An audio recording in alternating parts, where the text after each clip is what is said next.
Alluvial rivers are self-formed. By that, I mean that they shape themselves by modifying their beds and their banks and adapting patterns that are associated with a combination of the flow inside the rivers, the deposits that they leave, and their ability to move and reshape these deposits. So by definition, alluvial rivers are rivers that are formed within alluvium, that is, within river-transported material. The example on the left is the Kennecott River. I took that picture during field work in Alaska back in 2013 with my grad student colleagues Billy Armstrong, who's now at Appalachian State, and Katie Barnhart, who's now at the USGS. And what you can see over there is that there's a coarse-grained gravel bed component to this river. The water has this milky texture, and that's associated with a large amount of finely crushed silt that is being carried along in suspension in that water column. And those sediments together are characteristic of a proglacial catchment. That is, the fine silt is ground down by the erosive force of the glacier against its bed, and these coarser gravels are some of the broken down pieces of larger rock quarried out of the bed of the glacier and then sent into the river system. The two tall island-looking things, islands of trees, are river terraces. So those are high, abandoned, old floodplains. And you can see that the one on the left has some lower zones next to it too. So if I move my mouse and you can see it, so this is the higher terrace over here, this is the lower terrace. And then down here in this gravelly zone, that's the active floodplain. On the right is the Rio Bermejo and Argentina, and so I was there working in 2015 with my colleague Steffi Tofelde at the University of Potsdam in Germany.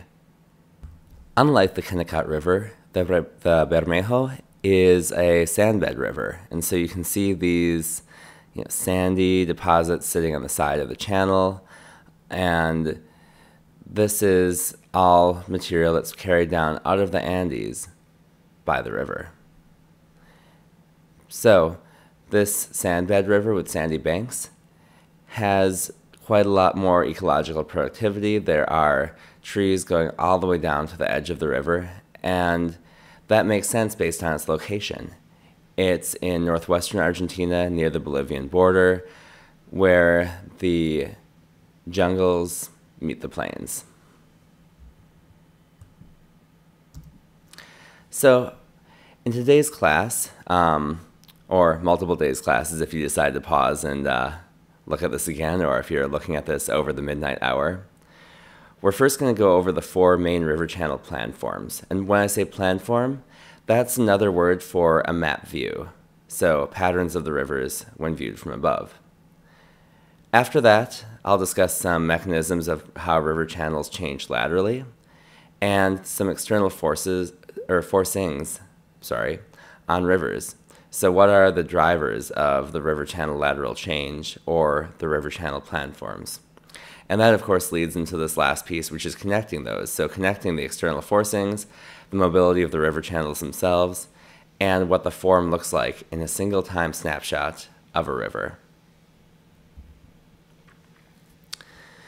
And of course, the focus is on alluvial rivers. So on both of these pictures, left and the right, these are again the Bermejo. And on the left-hand side, you can see that this is a sandy bed alluvial river, but nonetheless, there are a number of deposits that are across the river that are actually part of very recent bedrock. And this is a tectonically active region, so while not the topic of this lecture, I want to make sure we all train our eyes. So you can see these lines going from the upper left to the lower right. So those are bedding planes separating different layers of sedimentary deposits that have been tilted over time. And those bedding planes from the sediments that are not so different from those being deposited today by the river being tilted indicates that some tectonic activity in the recent past has deformed this region. And the other thing that we can see at the top is this brief grayish layer, and then there is a layer that's pretty flat on top of it. And we call this an angular unconformity. In other words, there is a contact that's not horizontal, but is actually at an angle to this top layer. And so we know that at some point, this river, the Bermejo, beveled off this top surface of this angular, of these tilted beds, and then deposited some newer material on top here.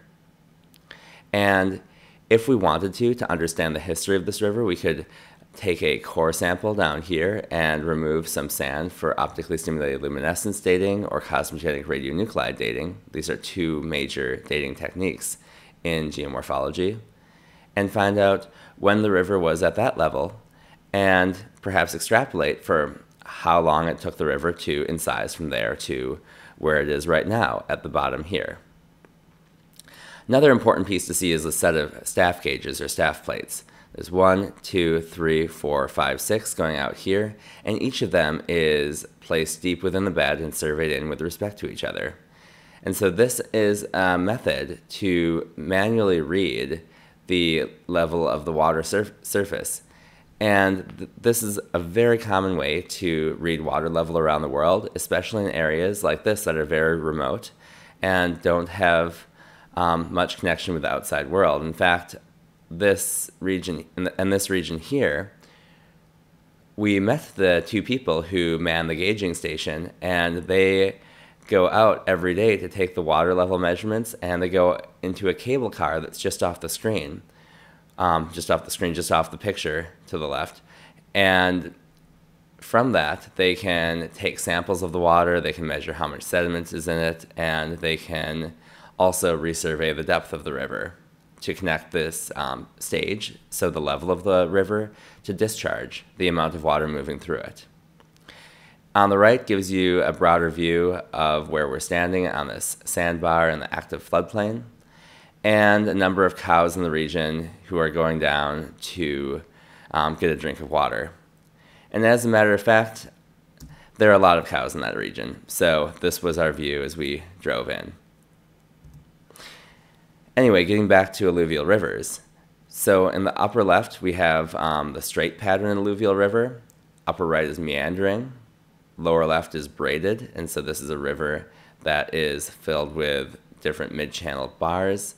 And the lower right is anastomosing, and so that might look a little bit like the braided river, but you can think of the braided river having bars that are made of mobile material, so just sand or gravel, whereas the anastomosing river has bars that are fully vegetated, and in fact, as we'll see later, forms by the river hopping over those, actually I shouldn't even call them bars, sorry, so hopping over those islands from one side to another, moving, and so the river does not sweep across them necessarily, but actually leaves them fully intact. So I'm going to go through each of these patterns in turn. The first one is straight rivers. Straight rivers don't really occur very often for alluvial rivers in nature. They do occur for bedrock rivers, such as we can see here in the Black Canyon of the Gunnison in western Colorado. And they also occur on the right-hand side where we can see an agricultural ditch dug in the Netherlands. So these might be because bedrock is holding them in place, or they might be a feature of artificial drainage, but otherwise we don't see them quite so often in nature. Natural alluvial rivers, on the other hand, tend to be laterally mobile. And it is this lateral mobility that causes them to develop these distinct planforms. So on the upper left, we can see the meandering Mississippi River. So this is the lower Mississippi in the USA. And you can see that the river is sinuous. It's going back and forth like this. And that there are also these old abandoned meander bends that we call oxbow lakes that are sitting off to the side of it. And so at some point the river must abandon these bends. And we'll talk about that. There are also active channels that are moving on river deltas, such as the Yellow River Delta in China.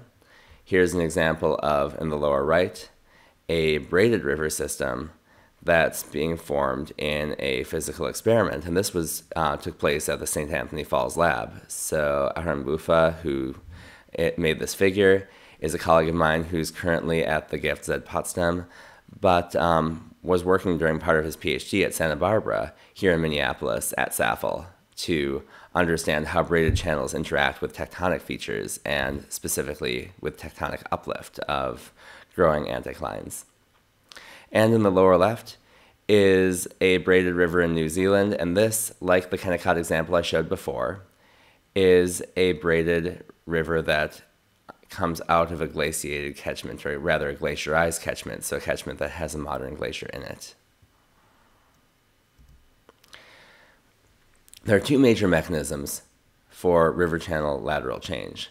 The first one is lateral migration, and we'll talk about this in the sense of a meandering river, and the second one is avulsion. Lateral migration, which is at the left, is a process in which the river tends to have a preferential direction that it erodes and a preferential direction in which it deposits. And this happens through what we call the meandering instability. So if there's a little bit of sinuosity in the channel, it will deposit some material on the inside of that bend where velocity decreases and erode material on the outside of the bend where velocity increases. And this eventually will accentuate that curvature of the channel. And so that's why we call it an instability. What it is any kind of situation in which a perturbation will naturally grow. And so you can think of it as the same as sort of an unstable equilibrium, like trying to hold a pencil on end in the palm of your hand.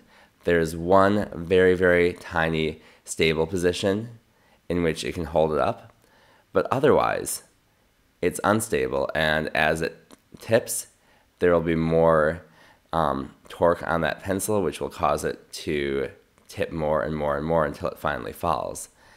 And if you think about that, then you can actually appreciate some feats of engineering that we have going on here in the year 2020, such as what SpaceX engineers are able to do in recovering their rocket, because they're essentially holding a pencil in the palm of their hand, except their pencil is crazy tall and is really expensive, and instead of moving their hand back and forth to try to keep it balanced, they are doing that with rocket engines. All right, so back to alluvial rivers. So in the bottom left, you can see this cross-sectional view, and so what you can see on the left from this A to B here, which is corresponding to A to B here, is that there is some amount of sedimentation that's occurring where the velocities are slow, and some amount of erosion where the velocities are high.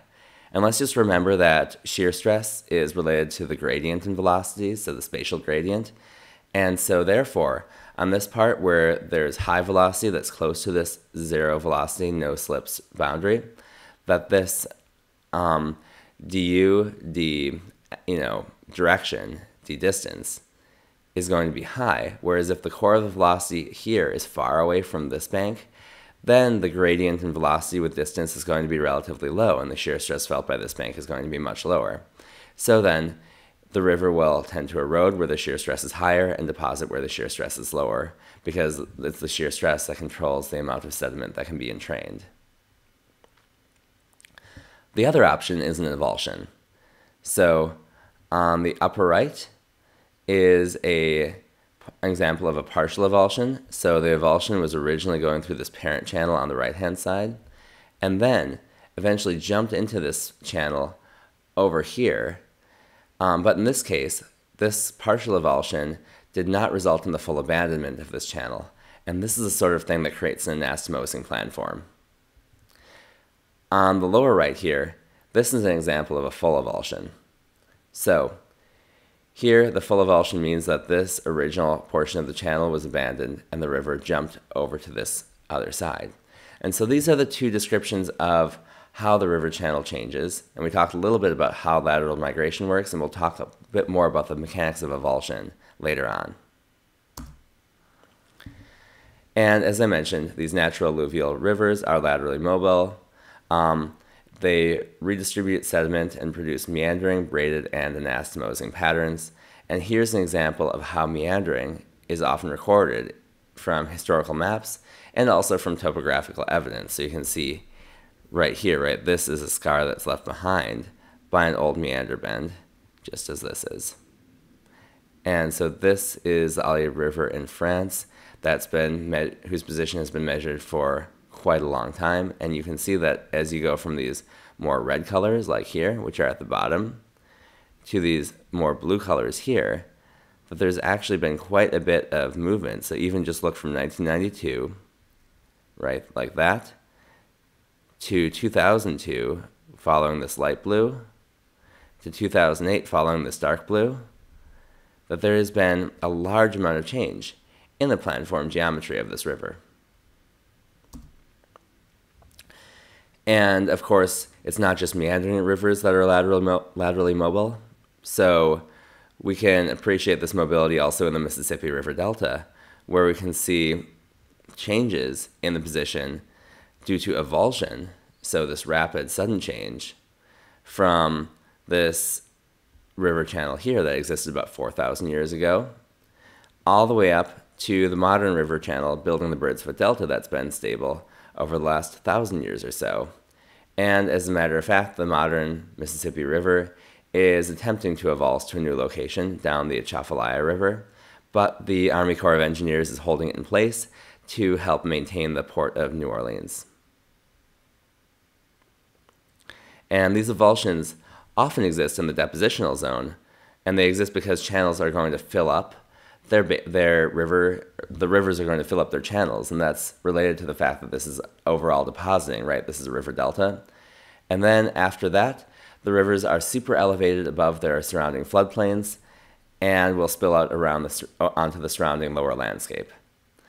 And another way to think about that is that as these rivers start to fill up their channels and start to lengthen into the sea, as the river extends its length towards the sea, its slope ends up necessarily decreasing because the river is longer but doesn't have any more vertical space to go, right, as long as we consider sea level to be stable.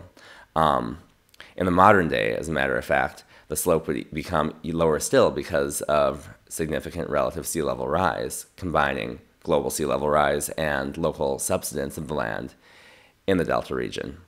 And so you can think also that these rivers fill up and then bounce over to a new location, or that they are just so low in slope that it's no longer very gravitationally favorable for them to stay in their course, and then they move to a new position.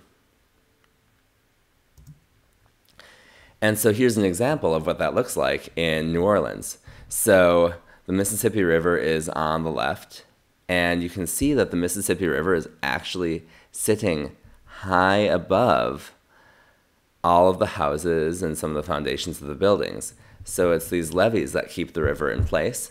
And rivers can form natural levees that allow them to super elevate over the floodplain. And in the case of this urban area, most of these levees, in fact, I think all of these levees, are built by humans in order to protect the city.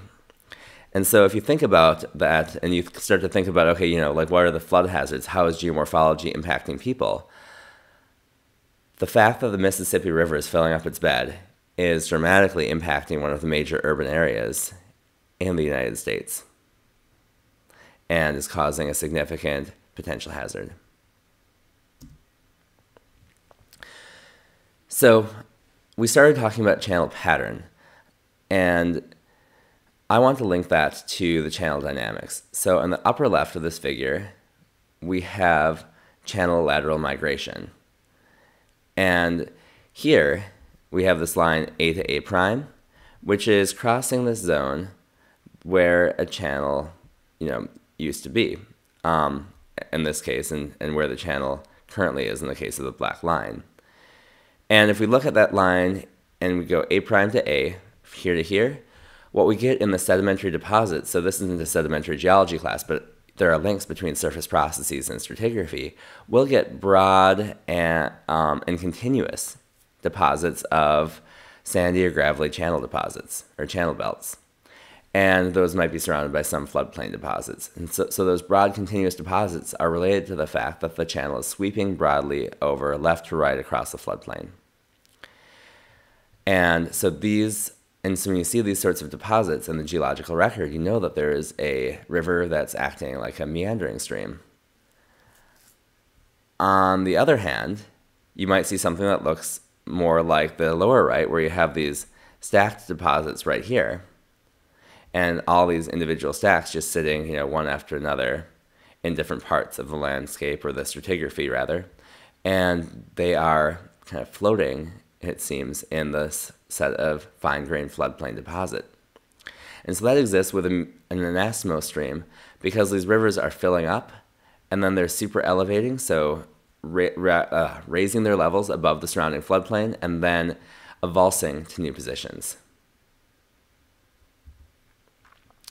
So here's an example of lateral migration. So this is the Alcorn River at Nellie, Nebraska. Back in 2019, I camped here for a night while driving out to Colorado to go to a computer modeling conference for Earth surface processes called CSDMS.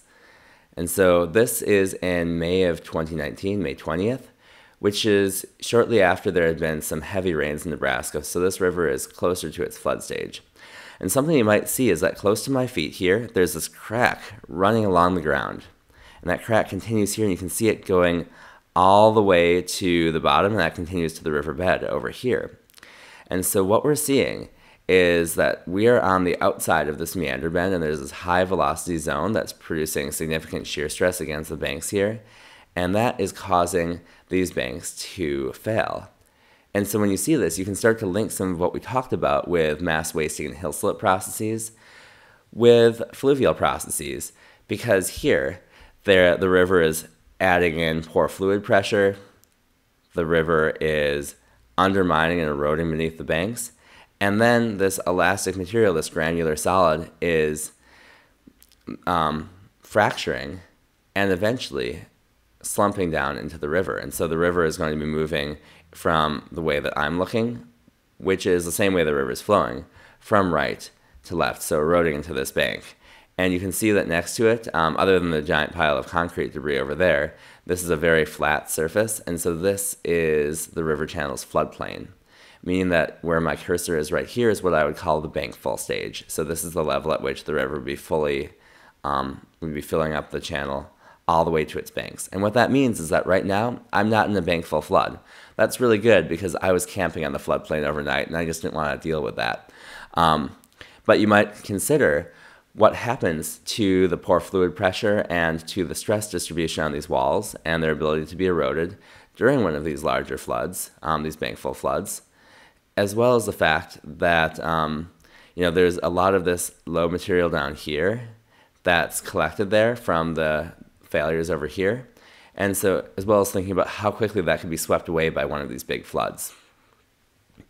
One other piece I want you to think about is the fact that as the river rises up onto the floodplain, it will start to increase in width dramatically. And so what that means is that an increase in discharge will not necessarily increase the depth and the shear stress imparted by the river on its bed and banks very much, because that extra water has to be spread over such a large lateral distance that it's not actually making the flow all that much deeper.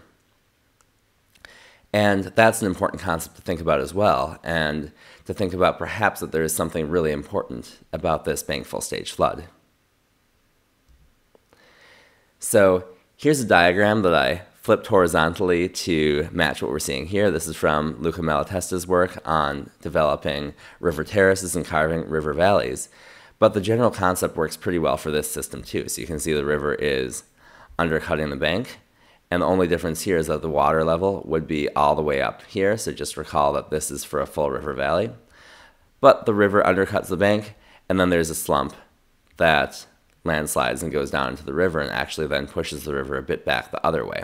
And it's these slump blocks at the bottom that in fact act to armor the bank of the river and to, in some ways, control the rate of lateral migration, especially if it's a big chunk of cohesive material. So we can see here the soil is much more cohesive than the sand over here. Down here is an old clay layer, and that's why this layer isn't eroding. So lateral migration leads to single thread rivers. They're not bouncing around very much, and these are often meandering. And I shouldn't say that they lead to single thread rivers exclusively. There can be laterally migrating rivers that have multiple threads, but those require some extra conditions, especially enhanced sediment delivery to the rivers, and so we'll talk about that later.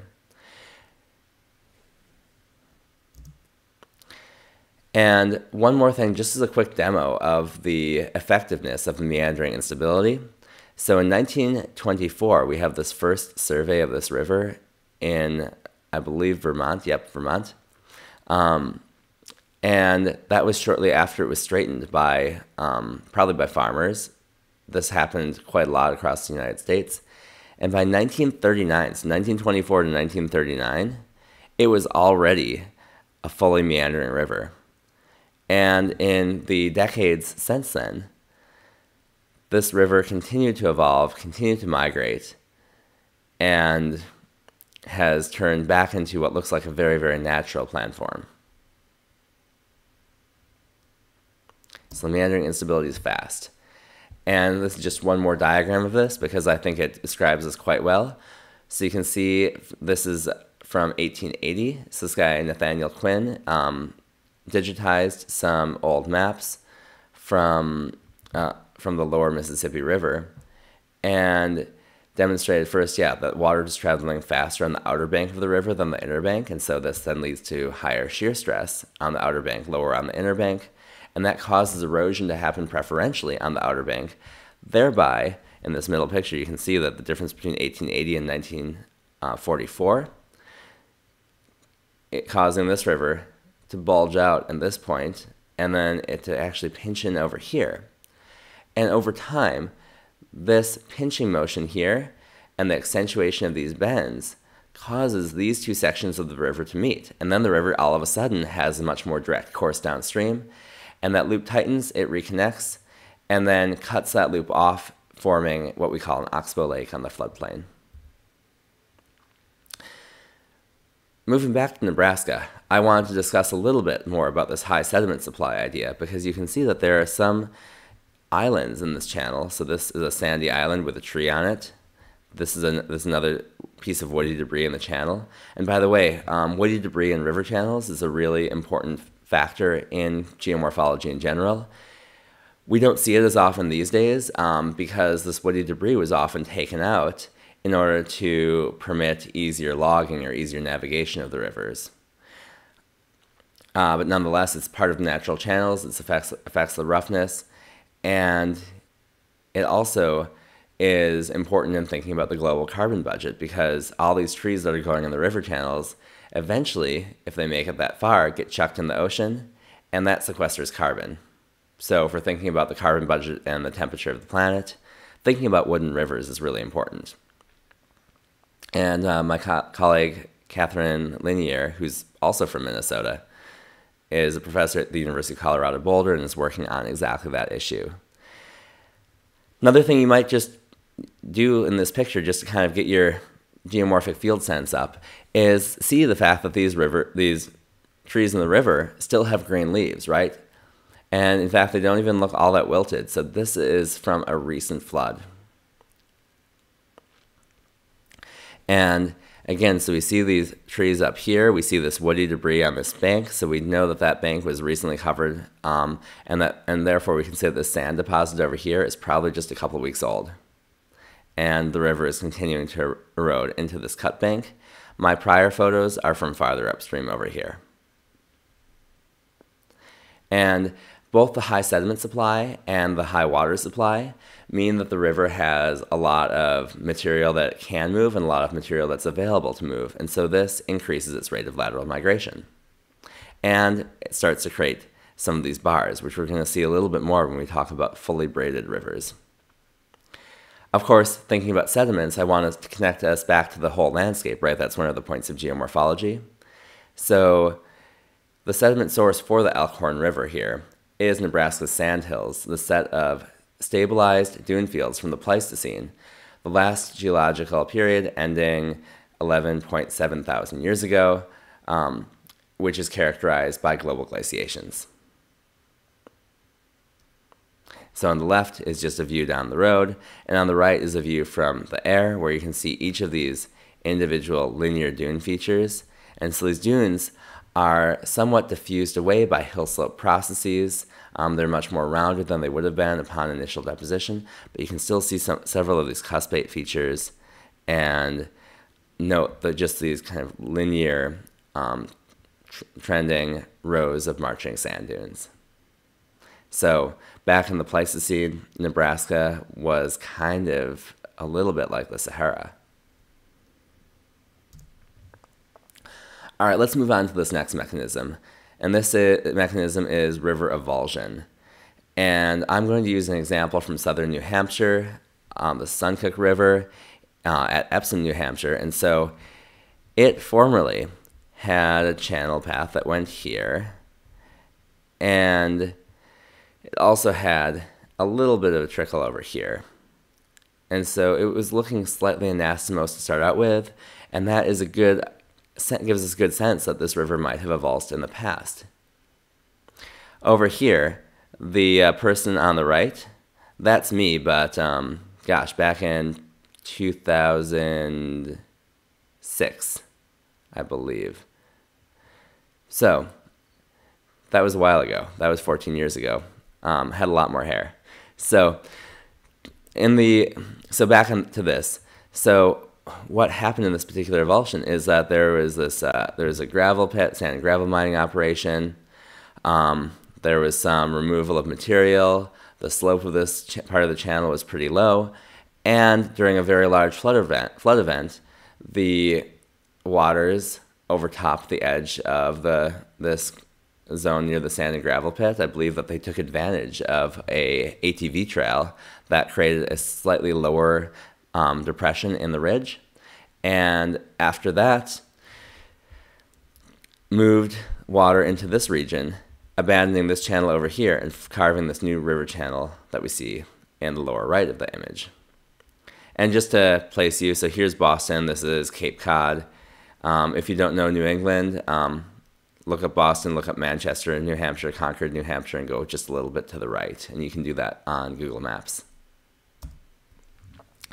So here's a picture of the old channel on the left, obviously taken during a different visit to the field, then the picture of the new channel on the right. And so this new channel, you can see that there's all sorts of woody debris everywhere. It looks really scoured, and the whole region, in fact, was modified dramatically by this incising river channel. And so all of these, by the way, so this is going to feel a little bit like the Midwest for those of you from the Midwest. For those of you from New England, it'll obviously feel like New England. So all of these vertically standing beds here are ancient proglacial lake beds, so from when the ice sheets were last advanced into this region. And so these clays create these much more stable, cohesive vertical cliffs. Meanwhile, there's all this sand and gravel that's forming the riverbed, and this is possibly sourced from local glacial outwash. I don't know the glacial geology of that region exactly well enough. This happened when I myself was an undergrad in college. And then over here we have little tufty grasses, a bunch of woody debris that's been tossed around. And, oh yeah, on the right-hand side here, I said that it was outwash sands. So, good. I actually didn't know what I was talking about, but I just wrote the slide a long time ago. And here's another view of this newly cut channel. So I'm standing on top of this clayey bank looking, I believe, upstream. And so you can see these cliffy features. You can see the failure of all these clay blocks. This is a gravel bar that was recently deposited, and so you can see that the channel, after avulsing, just reamed out this whole section of the river. And then created this section of the river, which is across on the other side of the trees, from the portion of the old channel that's still occupied. And so this, and just one more view right over here. Yep, that's me right there. I think I might still have that backpack, but I don't use it very often. It started to break, but not so badly that it looked like it would totally fall apart, so I still think I use it. I have it in my office and don't have the heart to get rid of it. The person standing next to me is Katrina Cornell. She is a river guide out west and also a geomorphologist. So, right, so going back here, we have the avulsion over there. This former river channel is abandoned. This course is still occupied, so there's a small anastomosing section. And again, that happens when multiple river channels remain active, so we have these sorts of partial avulsions. And we can have a river then have multiple channels that are separated by a zone of land that hasn't actively migrated all the way through. This happens very commonly in depositional settings, so I was mentioning earlier the Mississippi River Delta and how these channels can fill up with sediment, super elevate above their floodplain, and then become really unstable and jump over to a new course. And so this is the Oronoco River Delta in Venezuela. And here we can see, so on the left-hand side, just off the map, there is a single channel river coming in, and it starts to split, and it starts to split dramatically. And so you can see all of these anabranches, and that's what we call these branches of anastomosing rivers, flowing through this lowland jungle region that's being formed by this combination of fluvial processes and actually ecological processes, right? Because we wouldn't have these anastomosing rivers with these stable vegetated pieces in between them if we didn't have vegetation. So, in brief review and looking ahead, so single channel, single thread rivers can be straight or meandering in plan form. Multiple channel but single thread rivers are anastomose. And so now we're going to talk about multi-thread rivers. And these can include braided streams and anastomose braided streams. The anastomose braided stream, you could think of it as an anastomosing network of streams that have multiple threads, like a braided river, but they're rare, they're not often discussed, and so I'm just going to say that they exist, but we'll just move back on to our more common garden variety braided river. So these rivers are steep, typically have a very high sediment supply, and that high sediment supply is one of the reasons that they're so steep. They have a lot of material that they need to move, and so they adjust to have a steeper slope. And this is something that you can read about, and we'll discuss later on. It's a concept that we call Lane's balance. So relating the sediment supply and the water supply delivered to rivers to the slope of rivers. But basically, if a river has some quantity of water to move sediment with and some quantity of sediment to move, as that quantity of sediment increases, the river has to become steeper to attain a higher shear stress. Recall that the slope term is in the depth slope product for the shear stress, and in so doing is then able to self-adjust to a slope where it can move the supplied sediment with the supplied water. These different threads have unconsolidated banks. They're able to weave in and out of each other into this pattern that looks complicated, but is actually just the natural form of any river that's formed of nothing but loose sediment and water. And many of these braided rivers are proglacial streams, and that's because glaciers are an excellent source of a lot of sediment. You might think that glaciers also provide a lot of water. While that is true, if a glacier is in steady state, meaning that it's neither advancing nor retreating, a glacier is a store of water that will then send some discharge to the river, but it's not actually, creating new water or destroying water. So if the river is not advancing or retreating, it's staying the exact same size, then the river will just receive the exact same water supply it would have if the catchment were not glaciarized. So what these glaciers do then is by moving along their beds, by sliding along their beds and eroding the bedrock, turning it into finer grained material, so in particular in this case, sand and gravel, they send a huge sediment load to these rivers and create braided rivers. And I don't want to give you the idea that the glaciers don't have any impact on the hydrology. They create a very intense seasonal cycle on the hydrology in which there's high flow during the melt season, so ramping up over the course of the summer, and then low flow during the winter season. But overall, they don't increase the overall water supply unless they're either advancing, in which case they're storing water and reducing the discharge to rivers, or retreating and therefore increasing the discharge to rivers. And so that's the reason why I mention this, because many people these days, in the year 2020, have this idea that glaciers are major sources of water to rivers. And that is, in almost all parts of the world right now, absolutely true. But it's because we are in a changing climate, and so our glaciers are no longer in steady state. So, if we think about braided rivers, I was mentioning that they're often steep, related to the fact that they have to transport all the sediment. And so here's a plot from Leopold and Woolman, 1957. It's, these two guys were pretty classic early geomorphologists doing a lot of this work and figuring this stuff out early on. And so here we have the circle for meandering streams down here, and the X for braided streams here. And you can see, based on the scale here, that this is a logarithmic plot. So it's a logarithmic scale on the x-axis, logarithmic scale on the y-axis. So there's a power law equation that separates this.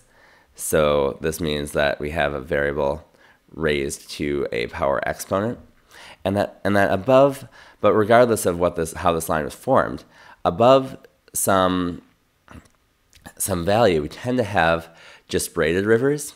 And below some value, we tend to have just meandering rivers. And what this means is that most braided rivers are relatively steep, so high up here, for a given discharge. Whereas for the same discharge, you generally see lower gradient meandering rivers.